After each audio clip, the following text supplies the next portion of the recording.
కొనుగోలు చేయాలనుకుంటున్న వారికి మరోసారి ధరల షాక్ తగిలింది. హైదరాబాద్, విజయవాడ మార్కెట్లలో బంగారం ధరలు మళ్లీ పెరిగాయి. వెండి ధర ఏకంగా కిలోకు 5,000 వరకు పెరగడం ఇప్పుడు అందరి దృష్టిని ఆకర్షిస్తోంది.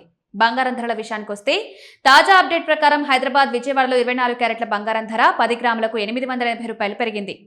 దీంతో 1,63,970 వరకు చేరింది. 22 క్యారెట్ల ధర 10 గ్రాములకు 800 పెరిగింది. 1,50,300 మార్కుకు చేరుకుంది.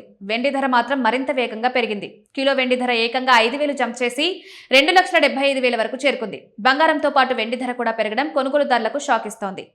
అయితే ధరలు ఎందుకు ఇలా మారుతున్నాయి? అంతర్జాతీయ మార్కెట్లో బంగారం ధరలు, అమెరికా ఫెడ్ వడ్డీ రేట్లపై అంచనాలు, డాలర్ బలం, బాండ్ డీల్స్ వంటి అంశాలు పసిడి ధరలను ప్రభావితం చేస్తుంటాయి. ప్రపంచవ్యాప్తంగా ఏర్పడే ఆర్థిక, రాజకీయ పరిస్థితులు కూడా బంగారం మార్కెట్పై ప్రభావం చూపుతాయి.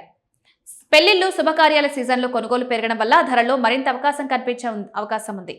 బులియన్ మార్కెట్ రేట్లు రోజుకు పలుమార్లు మారే అవకాశం ఉంటుంది. నగరం, నగల దుకాణం, మేకింగ్ ఛార్జీలు, జీఎస్టీ వంటి అంశాలను బట్టి తుది ధరలో తేడా కనిపించొచ్చు.